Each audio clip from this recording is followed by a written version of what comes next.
Good morning and welcome to Thursday, April 16th. This is AP Stats. Today we're just going to review the single problem that I suggested we do yesterday for homework. Here's how it goes. We have a person who wants to know if the distribution of Fruit Loops has equal numbers for all the flavors. So we have all the flavors given. We have orange, lemon, cherry, raspberry, blueberry, and lime. And our friend, I think her name was Charissa, wanted to know if we have an equal distribution. Well, apparently to get our answer, she goes through her bowl of Fruit Loops and she counts all the different kinds of loops that are in her bowl or in the box, or I don't know how many Fruit Loops are in a box. So here's what she found, and they told us this. There were 28 orange and 21 lemon, 16 cherry, 25 raspberry, 14 blueberry, 16 lime.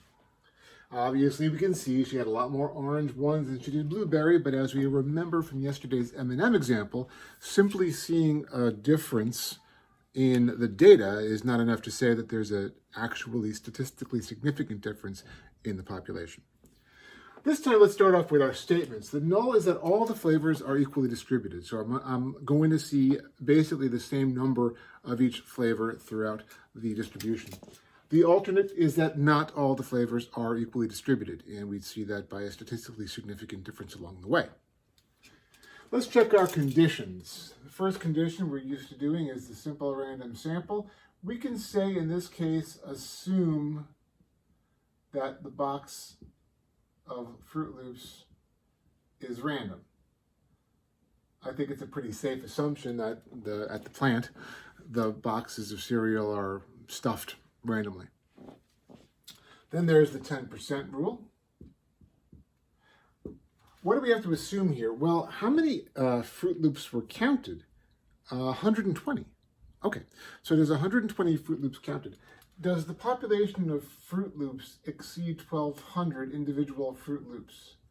I would say, again, that's a very safe assumption to make. There's probably millions produced each year, certainly billions over a lifetime. So there's no issue with the number 1,200.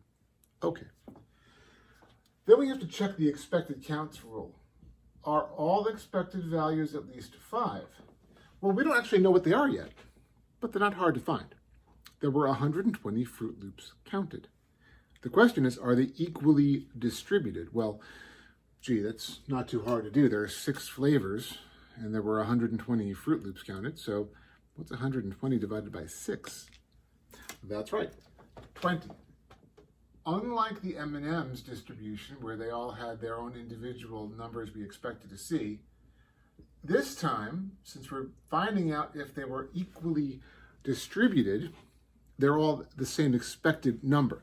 And that expected number is based on the number of Fruit Loops we counted divided by the 6 flavors. By the way, there aren't always 6 categories. It just happened to be 6 for the M&Ms and 6 for the Fruit Loops. Okay, now each one has its own chi-square value, which will be how far removed from expected we actually found. It's observed minus expected squared over expected. If you need that formula again, here's how we find it. It's observed minus expected, then square that number, then divide by the expected. By the way, over here, they were all 20, so that's certainly verified. I didn't want to leave you hanging on that condition. Okay, so each one of them has an expected difference. We get 3.2 for orange, we get 0.05 for lemon, 0.8 for cherry, 1.25 for raspberry, 1.8 for blueberry, and 0.8 for lime. Again, don't forget how we find these. It's observation minus expectation squared divided by the expectation. The closer the two numbers are to each other, the smaller the chi-square count will be. As evidenced here, I expected 20 lemon, I got 21, really close. So the chi-square value for lemon was 0.05, very, very small, leading us to believe certainly there's nothing wrong with the lemon distribution, if that were the case. Some of the numbers are a little larger. The orange one was 3.2, indicating, in this case, the largest deviation from the expected count of 20. We had a 1 1/4, 1.8. It's all over the board as to how far away each one fell. But again, that's sampling variability. unless it's so far off we get the ability to reject the null. Well, I need to find my chi-square total, and that's where you add all of the chi-square values up. In this case, I get a chi-square total of 7.9. Okay, while we're here, I know my degrees of freedom are the number of categories minus 1. There are 6 categories. 6 minus 1 is 5. And now, since I have my statements, I have my conditions, I have all my data, I've figured out all my expected counts, all my chi-square values, my chi-square total, my degree of freedom, I'm going to use chi-square CDF from 7.9, my chi-square total, to an infinite bound with 5 degrees of freedom. And that's going to give me my p-value of 0.1618, which is, again, more than any common level of alpha. What do you do when your p-value is larger than your level of alpha? You cannot reject the null. All right, we don't reject the null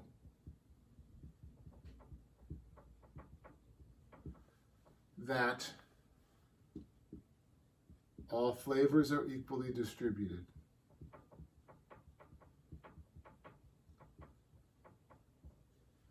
Again, we obviously recognize that there are differences in the distribution we saw, but that's sampling variability.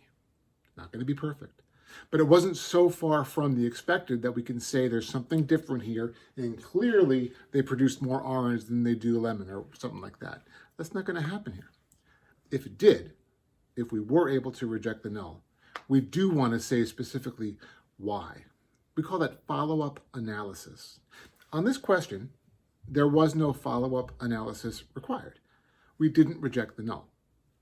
The question in the book said, do the follow-up analysis if necessary. It isn't.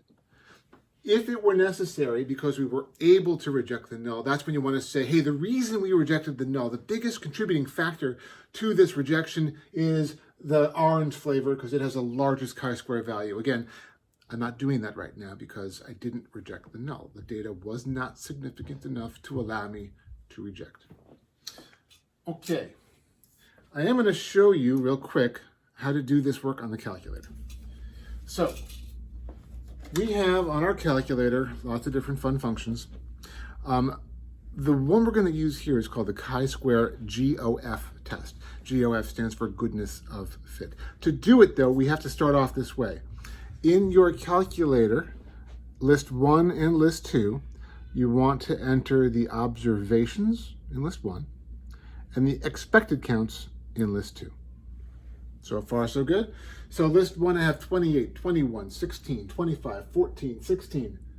List 2, they're all 20s because, again, in this distribution, that was the expected.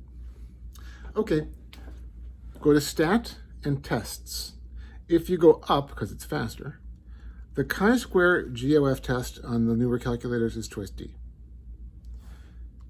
It asks me simply, what list are the observations in? What list are the expectations in? What are your degrees of freedom? Well, L1 is my observations, and L2 are my expectations, and I have 5 degrees of freedom. Just calculate. It tells you your chi-square total, 7.9, and it tells you your p-value, 0.1618, and it restates your 5 degrees of freedom. Look below what it says, CNTRB. It stands for contributions, the contributing factors to the chi-square total. And it gives you each one. If it goes off the screen, just you want to go to the right and it'll, see I'm just pushing the right button, and it'll show you all the contributing factors so you can verify that you had, those are the chi-square totals for each one of those categories. That's it. For tonight, there's no suggested homework. Just review the process and make sure you understand what's going on. Again, this is optional. I'd like you to know what to do. I'm not forcing it on you because of the time frame and the expectations from College Board. Moving on tomorrow, we're going to start with the rest of the testing, which is independence testing and homogeneity testing. Have a wonderful day.